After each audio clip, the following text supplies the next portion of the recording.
Hello you all, welcome to my channel and in this video I am going to explain about what is the prime implicants and what is the essential prime implicants. These both topic are very important and every year they are asking one or two questions from these topics. So it's very important topic. So without wasting time, let us start with the videos. Now you see what is a prime implicant. So before finding the prime implicants, you should have K-map.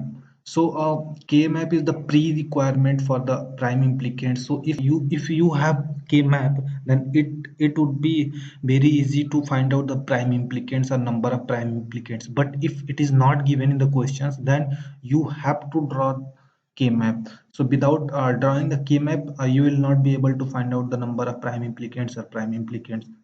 So let us see what is the actually definitions of the prime implicants. So a prime implicants is nothing but it is a number of group or the square or a triangle made up of bunch of the adjacent minterms which is allowed by the definitions of the K-map. Allowed by the definitions of the K-map. You see this one. This word is very important because the grouping can be done only with some specific number of element, right? So what is that specific number? 2 to the power n. Only 2 to the power n number can be grouped together, and n may be 1, 2, and so on. So the main purpose of the prime implicants is to combine the maximum element and make the more number of groups, right? For example, see one more point, you note down this one. We can tell the prime implicants is that all the possible group formed in the K map, right? But the all the possible group formed, it does not mean that you have to group the less number of element together and will try to make more number of group. No, it is not that. If you have the you have the option to group the more number of element, then you have to make that. When you'll see this example, you'll get easily. Suppose for example, I have already I have a K map, and in the K map we have this mean values, right? So what all are the possible grouping can be done here? See, these two can be combined because we don't have four options or the four number of element and eight number of element option combinations, right? So the maximum element can be combined two, right? And here also these two can be combined, right? But you see this one and one can be combined together also, right? We have one more option to combine this element, so the total number of grouping is three, right? So the three will be your number of prime implicants. If it is asking the prime implicants, then I will tell you what is the prime implicants. But as of now I'm telling number of prime implicants. So there will be three number of prime implicants, and definitely you will have one doubt that then what is the difference between the finding the expressions or the finding the minimal expressions for the any K map, or what is the prime implicants, right? So the only difference is in the prime implicants you have to combine the all the possible groups, right? But in the finding the minimal expressions, you have to minimize the number of groups, right?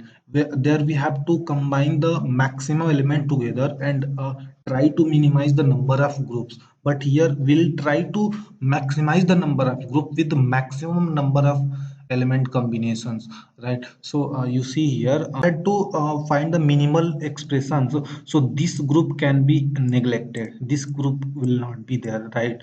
So in the minimal expressions we will have only two terms, right? For one term for this group and one term for this group, right? But for the prime implicants we will have the three expressions, three term in the expressions. For example, first expression will be for this group, second expression will be for this group, and third group third expression third term will be for this group, right? So now I hope you all are familiar for any group how to find out, how to write the uh, SOP, right? Sum of product or product of the sum. So not need to explain about that. So if suppose you are getting a complement, I am not taken any variable here, right? because my purpose is not that to find out the expressions. My purpose here is to combine the group and count the number of prime implicants. So suppose in the according to this KMap and according to the grouping, if you have suppose you have got this one, a complement C and B C and one more term, let us assume B complement and C. Definitely we will have three term because we have three groups, right? So this will be your essential prime implicants. So the each term in the expressions will be your essential prime implicants.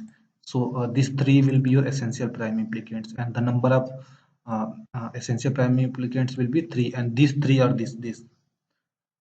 So I hope you have got it, and let us move towards the what is the essential prime implicates. There is a little bit difference between the prime implicates and essential prime implicates. So let us see that what is actually that. So guys, let us see what is essential prime implicates. Essential prime implicates is nothing but it is also a subgroup, means it is a group of the subgroup which covers at least one main term that can't be covered by the any other essential prime, any other prime implicants. So let us see what is this sentence is telling.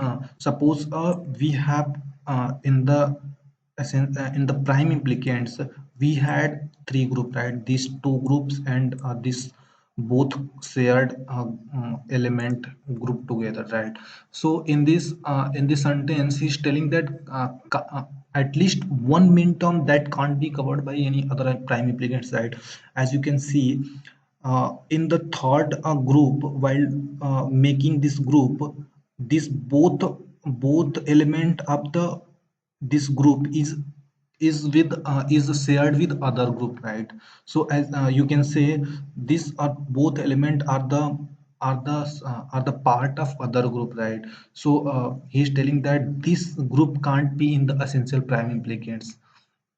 So he's telling that essential prime implicants are those prime implicants which always appears in final solution. You can see in minimal expressions. It is totally similar to the minimal expressions. In the prime implicants, we were getting a three group, right? But in the prime essential prime implicants, we will be getting only two prime implicants, two term in the expressions, because this is a redundant, it is of no use, right? So only we have to consider those group whose even one element is not shared with other, right? So you can see this element of this group is not shared with any other group, right? So this will be the definitely this will be in our essential prime implicants. And moving towards the next group, this group, as you can see, there is not even a single element which is not shared with other group. These groups have two elements and both are shared with other groups, so this will not be our part of the essential prime implicants. Moving towards this third group, and this third group will be our essential prime implicants, because as you can see this one element is shared with this group, but this one element is left out and it is not shared with any other group, so this will also be all part of the essential prime implicants. So we will be getting only two essential prime implicates according to this given K map, right? That's it. So if you like my videos, then hit the like button and subscribe my channel to get regular update.